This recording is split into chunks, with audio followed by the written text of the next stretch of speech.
Nagpalit tayo ng timing belt ni Yamashita dahil tinik na rin natin yung mga bearings, mga tensioner bearing, kung may kalog na ba. Yan, balik na natin yung bagong timing belt. Bali kung ano yung pagkatanggal niya, yun pa rin yung pagbalik.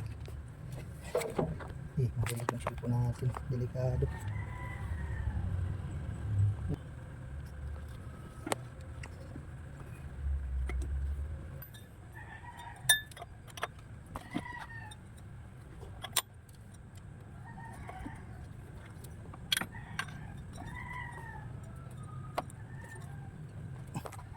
Nakabit na natin.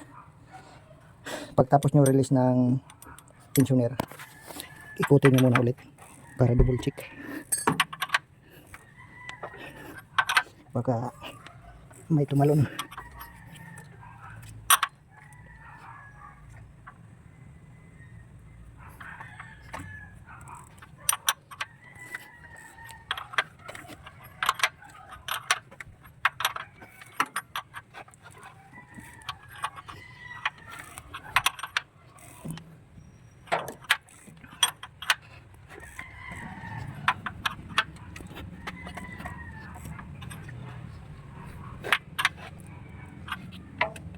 Yun, double check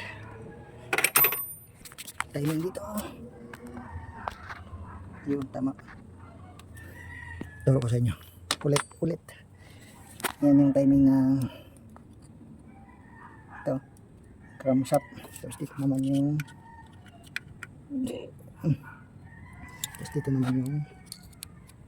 dugtungan dito.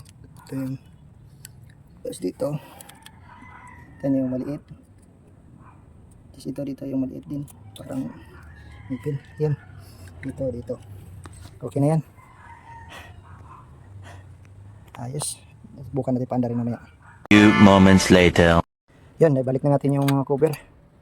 Marami na naman yung kamay natin. Sige, moment of truth. Ito, pag wala dyan sa yung heater nya, saka mag start para doon one click.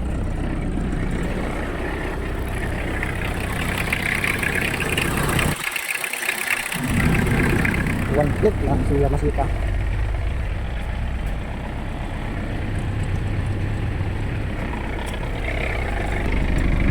Ito yan, ayos na yan.